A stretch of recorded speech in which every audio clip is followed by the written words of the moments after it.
आप सभी लोगों के नमस्ते। आप सबका स्वागत करते हैं और आप लोगों के बहुत ही सुंदर हम देहाती बेटी विवाह ललनवा गीत सुनावत हैं। बेटी विवाह ललनवा गीत बहुत ही सुंदर है।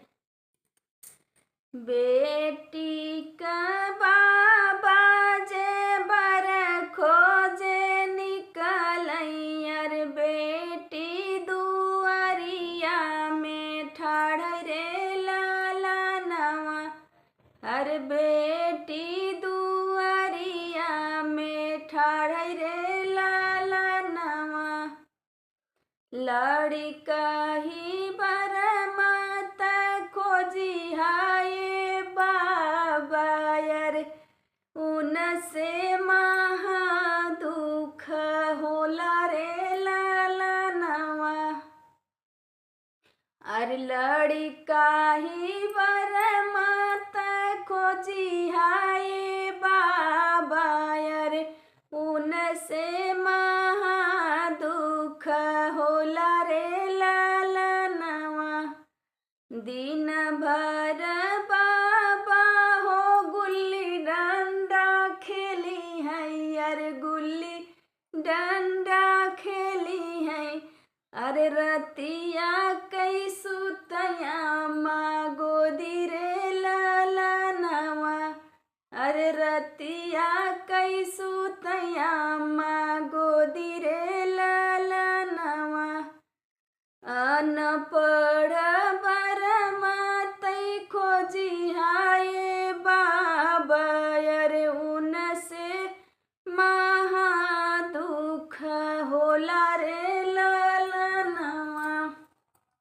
अनपढ़ बरमत खोजी हाय बाबा, अरे उनसे महा दुख होला रे ललनवा।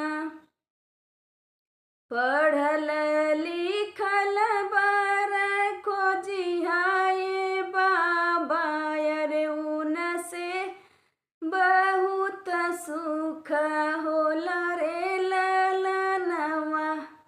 पढ़ल लिखल बर खोजी हाय बाबा, अरे उनसे बहुत सुख होला रे ललनवा। दिन भर मोरे बाबा कॉलेज रही है, अरे कॉलेज रही है। अरे रतिया कई करी है प्रेम कई बात रे ललनवा। दिन भर मोरे बाबा कॉलेज रही है, अरे रतिया कई करी है प्रेम कई बात रे ललनवा। नौकरी करतई बार खोजी हाय बाबा यार, उनसे महा सुख होला रे ललनवा। सर्विस करतई बार खोजी हाय बाबा यार, उनसे महा सुख होला रे ललनवा। दिन भर मोरे बाबा ऑफिस रही है, अरे हाथवा में भरी है गड्डी नोट रे ललनवा। दिन भर मोरे बाबा ऑफिस रही है, अरे हाथवा में भरी है गड्डी नोट रे ललनवा। आप लोगों ने बताओ ले बेटी विवाह गीत कैसा लगा था आप सबके।